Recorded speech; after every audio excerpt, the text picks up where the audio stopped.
will share his inspiring thoughts on Republic Day. আজকে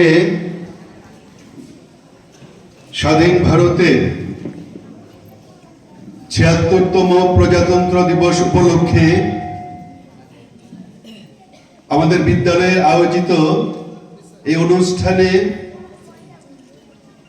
সেই সমস্ত স্বাধীনতা সংগ্রামীদের স্মরণ করছি যাদের রক্তের বিনিময়ে আমরা ১৯৪৭ সালের ১৫ই আগস্ট আমাদের পরম আকাঙ্ক্ষিত স্বাধীনতা আমরা লাভ করেছিলাম।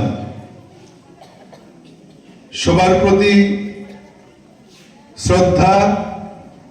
এই বিদ্যালয়ের মাননীয় শিক্ষক শিক্ষিকা মণ্ডলী, ছাত্রছাত্রীবৃন্দ, উপস্থিত সম্মানিত এসএমসির সদস্যগণ, আমাদের শ্রদ্ধেয় অভিভাবক অভিভাবিকা বৃন্দ, আজ ভারতের ৭৬তম প্রজাতন্ত্র দিবস।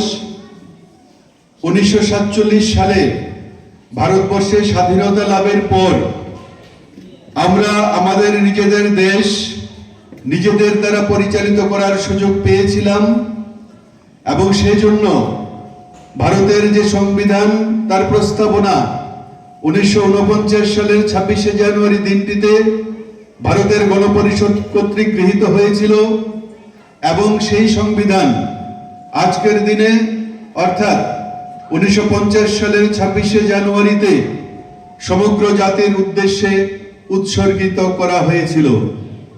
সেই হিসাবে ১৯৫০ সালের ২৬শে জানুয়ারি দিনটিকে সমগ্র ভারতবাসী অত্যন্ত শ্রদ্ধা এবং মর্যাদার সঙ্গে আমরা প্রজাতন্ত্র দিবস হিসাবে উদযাপন করে থাকি। এই ভারত যে ১৯৫০ সালে সে সমগ্র জাতির উদ্দেশ্যে সংবিধান উৎসর্গীকৃত করা হয়েছিল, যেই সংবিধানের দ্বারা আমাদের দেশ পরিচালিত, সেই পরিচালন এত সহজে হয়ে ওঠেনি।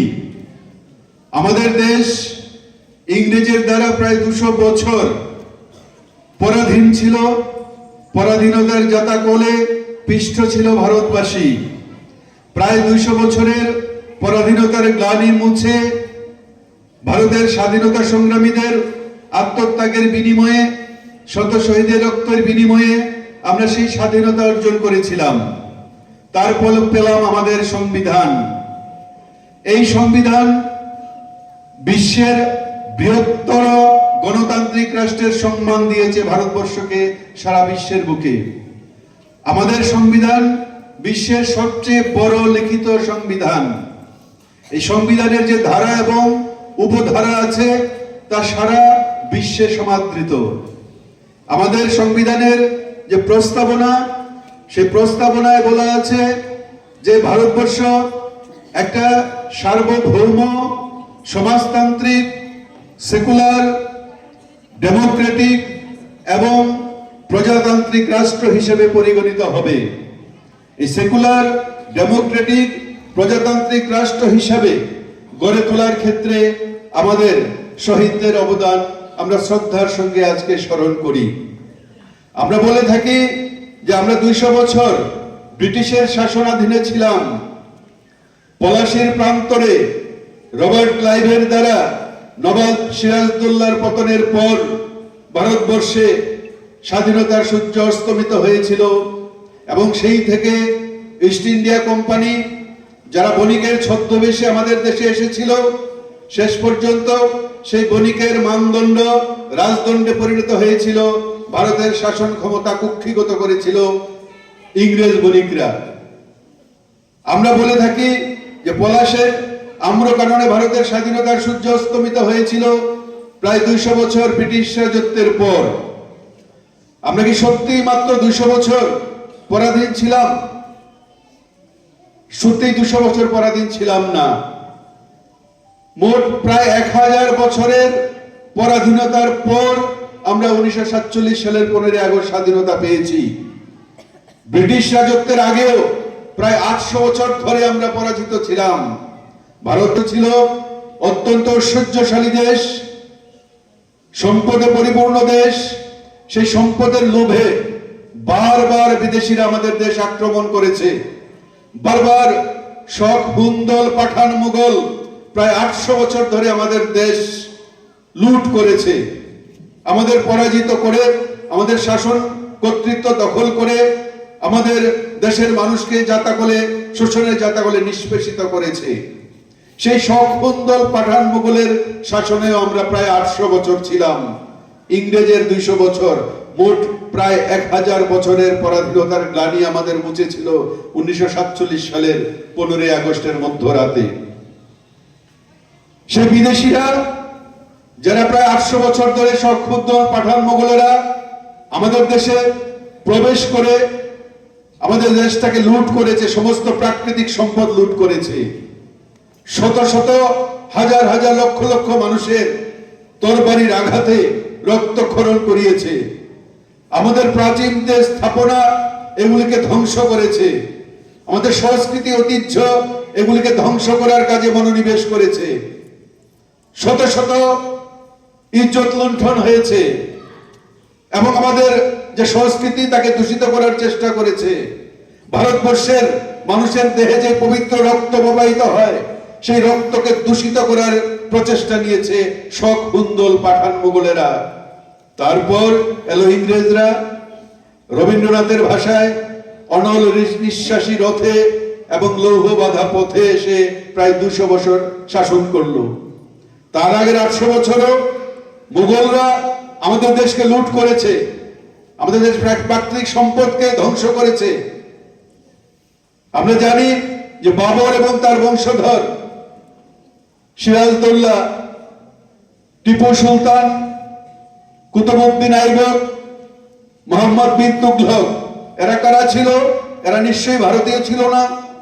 এরাও বাইরে থেকে আমাদের দেশে এসে আমাদের লুট করেছে, আমাদের পরাধীন করেছে। শেষ পর্যন্ত ইংরেজরা এলো, তারাও আমাদের নিষ্পেষণ করলো। আমরা স্বাধীনতা পেলাম 1947 সালের 15 আগস্টের মধ্যরাতে। দ্বিজাতি তত্ত্বের ভিত্তিতে 2 জাতিতে ভাগ করে আমাদের স্বাধীনতা দেওয়া হলো। আমরা আজকে সেই ভারতবর্ষের প্রজাতন্ত্র দিবস উদযাপন করছি অত্যন্ত শ্রদ্ধা এবং মর্যাদার সঙ্গে। আমাদের দেশ অত্যন্ত সুপ্রাচীন দেশ, পৃথিবীর মধ্যে অত্যন্ত সুপ্রাচীন সভ্য দেশ। সভ্যতার উদ্ভব ঘটেছিল আমাদের দেশ ভারতবর্ষে। শিক্ষায় অত্যন্ত উন্নত ছিল আমাদের প্রাচীন ভারত, আমাদের ধ্যানের ভারত, মুনি ঋষির ভারত, যেখানে মুনি ঋষিরা তাদের উন্নত জীবনযাপন, উন্নত আদর্শের দ্বারা সমগ্র বিশ্বের মধ্যে ভারতবর্ষের উন্নততম স্থান প্রতিষ্ঠা দিয়েছিল আমাদের প্রাচীন মুনি ঋষিরা। আমাদের সেই ভারতবর্ষ শিক্ষায় সমগ্র বিশ্বের মধ্যে উন্নত ছিল। অন্যান্য দেশে যখন সভ্যতার বিস্তার লাভ করেনি, তখন আমাদের দেশে নালন্দা, তক্ষশিলা, বিক্রমশিলার মতো বিশ্ববিদ্যালয়গুলি ছিল পৃথিবী জোড়া, যাদের খ্যাতি ছিল। বিশ্বের অন্যান্য দেশ থেকে ছাত্রছাত্রীরা আমাদের দেশে পড়তে আসতো, জ্ঞানার্জন করতে আসতো। আমাদের সেই প্রাচীন ভারত, আমাদের সেই ধ্যানের ভারত, উন্নত ভারত শুধু শিক্ষা নয়, শিক্ষা, বিজ্ঞান, সভ্যতা সমস্ত কিছুতে উন্নত ছিল। উন্নত জীবন যাপন, উন্নত জীবন চর্চার জন্য সারা বিশ্বে প্রসিদ্ধ ছিল আমাদের ভারত। প্রাচীন ভারতের মানুষ সর্বদা শিক্ষিত ছিল। আমাদের দেশে ছিল গুরুকুল, সমস্ত গ্রামে গুরুকুল ছিল। কোনো ছাত্র শিক্ষালয়ের বাইরে থাকতো না। এই গুরুকুলে একদিকে যেমন বই পুস্তকের পড়াশোনা হতো, অন্যদিকে জীবনযাপনের জন্য, তার জীবনে প্রতিষ্ঠা লাভের জন্য যে সমস্ত কাজ করতে হয়, সমস্ত কাজের হাতে কলমে শিক্ষা হতো উন্নত গুরুকুলের মাধ্যমে। কোনো ছাত্রছাত্রী পড়াশোনার বাইরে থাকতো না। আমাদের সেই প্রাচীন ভারতবর্ষ, যেখানে উন্নত জীবন চর্চার মানুষ, সে ভারতবর্ষের মানুষ কখনো মিথ্যা কথা বলতে জানতো না। ভারতবর্ষের মানুষ কখনো চুরি বিদ্যা শিখেনি। সেই উন্নত জীবন দর্শন ছিল আমাদের ভারতবর্ষের মানুষের। আমাদের ভারতবর্ষের প্রাচীন আদর্শ, ভারতবর্ষের যে আদর্শ, যে দর্শন, উন্নত দর্শন, বসুধৈব কুটুম্বকম, সমগ্র পৃথিবী আমার পরিবার, সমগ্র পৃথিবী আমার আত্মীয়। অতিথি দেব ভব, এই হলো ভারতের উন্নত দর্শন। অতিথিকে আমরা দেবতার আসনে বসাই।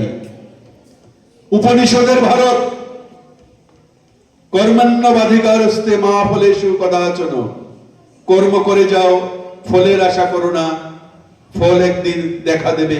এই উন্নত জীবন দর্শনের ভারত আমার প্রাচীন ভারত। আমার প্রাচীন ভারত বলে সর্বে ভবন্তু সুখিনঃ, সর্বে সন্তু নিরাময়, সর্বে ভদ্রাণি পশ্যন্তু, মা কশ্চিৎ দুঃখ ভাগ ভবে। আমার প্রাচীন ভারত বলে যে সবাই সুখী হোক, সবাই সুস্থ থাকুক, কেউ যেন দুঃখ লাভ না করে, কেউ জীবনে যেন কোনো কষ্ট না পায়। এই হলো আমার ভারতের উন্নত জীবন দর্শন।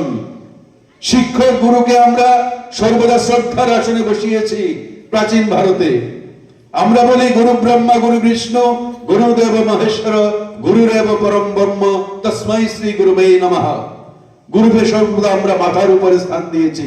অখণ্ড মণ্ডলাকারম ব্যক্তম জন চরাচরম তৎপদং দংশিতং জন তস্मै শ্রী গুরুবে নমঃ। আমরা এই উন্নত জীবন দর্শন নিয়ে ভারতবর্ষ চলেছি। আমাদের উন্নত জীবন দর্শন, আমরা অতিথি দেব ভব। আমরা বলি চন্দনীয় দেশ কি মাটি, তপভূমি হর গাঁও হে, হরবালা দেবী কি প্রতিমা, বাচ্চা বাচ্চা রাম হে। এই হলো আমাদের উন্নত ভারত। আমরা বলি আমাদের দেশের প্রতিটা মাটি, প্রতিটা ধূলিকণা যেন চন্দন চর্চিত, চন্দনের সুগন্ধ আসে প্রতিটি ধূলিকণা, প্রতিটি মাটি থেকে। প্রতিটি গ্রাম আমাদের যেন তপবন, আমাদের প্রতিটি মহিলা, প্রতিটি নারী যেন দেবতার প্রতিমূর্তি। আমাদের দেশের জন্মগ্রহণ করা প্রত্যেকটা শিশু রামের আদর্শে অনুপ্রাণিত হয়ে উন্নত সভ্য মানুষে রূপান্তরিত হয়। এই ছিল আমার প্রাচীন ভারত, আমার প্রাচীন ধ্যানের ভারত। সেই ভারতের প্রজাতন্ত্র দিবস আজকে আমরা উদযাপন করছি। উন্নত জীবন আদর্শের ভারত। বারবার বাইরের দস্যুরা আমাদের দেশ আক্রমণ করেছে, আমাদের দেশকে ধ্বংস করার চেষ্টা করেছে, আমাদের ঐতিহ্য সংহতি এগুলিকে নষ্ট করার চেষ্টা করা হয়েছে। কিন্তু ভারতবর্ষের মানুষের উন্নত জীবন দর্শন এতটাই উন্নত ছিল যে আমাদের একতা সংহতিকে কখনো ধ্বংস করতে পারেনি। আমাদের রক্ত দূষিত করার চেষ্টা হয়েছে, তরবারির আঘাতে রক্তক্ষরণ হয়েছে, আমাদের স্থাপনাগুলি বারবার ধ্বংস করা হয়েছে। কিন্তু শতবার সেই স্থাপনা ধ্বংস করা হয়েছে। আমাদের দেশের মানুষ সেই স্থাপনাগুলিকে বারবার পুনর্নির্মাণ করেছে। এই হলো আমাদের ধ্যানের ভারত, এই হলো আমার প্রাচীন ভারত, উন্নত সভ্যতার ভারত। আমাদের কাশ্মীর থেকে কন্যাকুমারী আমরা একই সূত্রে বাঁধিয়াছি সহস্রটি মন। গুজরাটের গান্ধার, আফগানিস্তানের গান্ধার থেকে আমাদের নাগাল্যান্ড ব্রহ্মদেশ, সর্বত্র অখণ্ড ভারত ছিল। সেই অখণ্ড ভারত খণ্ডিত হয়ে হয়ে আজকের যে মানচিত্র আমরা দেখি, সেই সার্বভৌম মানচিত্রের বাসিন্দা আমাদের ভারত। আমাদের নানা জাতি, নানা ভাষা, নানা পরিধান, বিবিধের মাঝে দেখে মিলন মহান।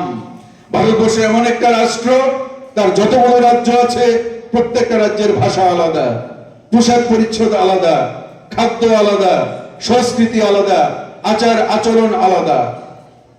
এত কিছু বিভিন্নতা সত্ত্বেও আমাদের দেশের মধ্যে একটা মৌলিক ঐক্য বর্তমান, যে আমরা সবাই ভারতবাসী, উই আর অল ইন্ডিয়ানস। এত কিছু বিভিন্নতা সত্ত্বেও, এত কিছু বৈচিত্র্যতা সত্ত্বেও আমাদের মূল ঐক্য, আমরা ভারতবাসী।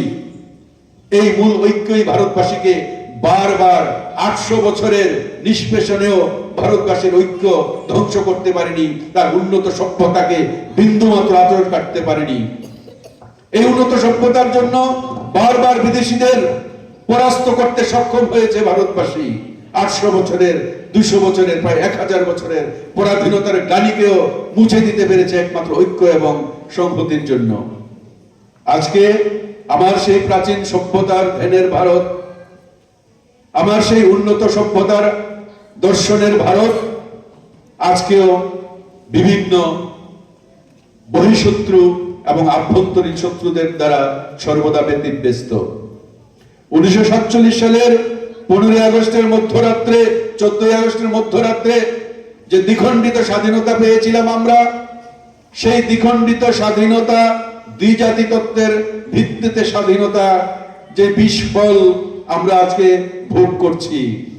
কাশ্মীরে প্রতিনিয়ত আমাদের রক্ত ঝরছে, আমাদের অঞ্চলে অঞ্চলে বিভেদ বাড়ছে, উত্তর পূর্বাঞ্চলকে আলাদা করার চেষ্টা করা হচ্ছে। আমাদের প্রতিবেশী রাষ্ট্রগুলো সর্বদা আমাদের ব্যতিব্যস্ত করতে প্রস্তুত। পাকিস্তান নামক রাষ্ট্র ভারতবর্ষের যে সার্বভৌমত্বকে বিনষ্ট করতে প্রস্তুত। আমাদের দেশের উত্তর দিকের ভারত, চীন আমাদের সার্বভৌমত্বকে ধ্বংস করতে সর্বদা প্রচেষ্টা চালিয়ে যাচ্ছে।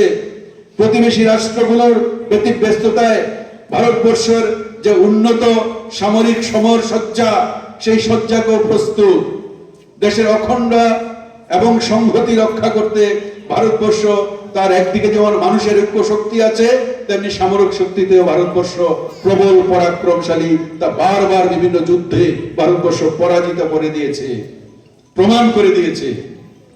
আজকে বহিঃশত্রু যেমন আছে, আভ্যন্তরীণ শত্রু আমাদের ভারতবর্ষে অত্যন্ত সজাগ।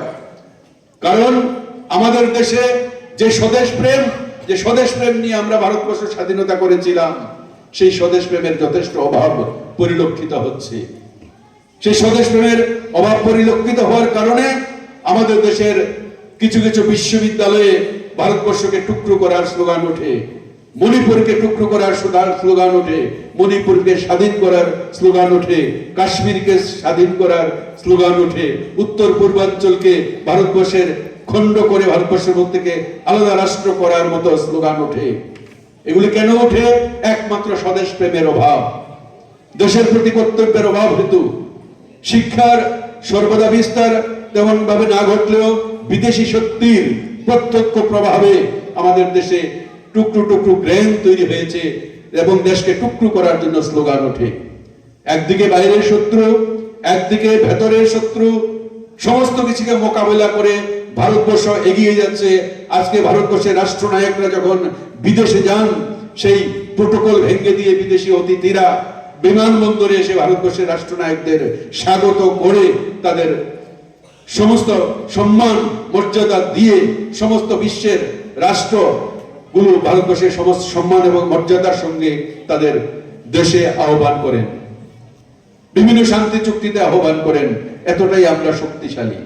আজকে ৭৬তম প্রজাতন্ত্র দিবসে আমাদের এই শপথ, স্বদেশ প্রেম, শিক্ষা এবং নাগরিকের যে কর্তব্য, সংবিধান আমাদের কতগুলো নাগরিকের অধিকার দিয়েছে, আমরা ফান্ডামেন্টাল রাইটস কতগুলো উপভোগ করতে পারি, সেই সঙ্গে সঙ্গে সংবিধান আমাদের বলে দিয়েছে আমাদের দেশের প্রতি কি কর্তব্য।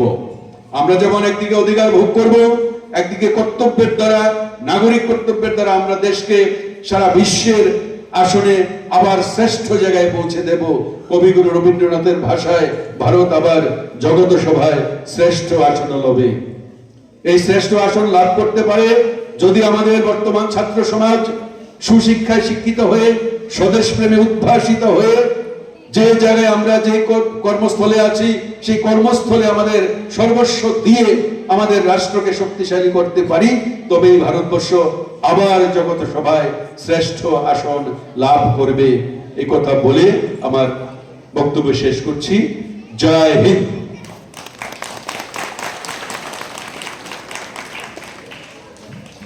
Thank you, sir, for your truly captivating speech, and thank you for sharing your valuable knowledge.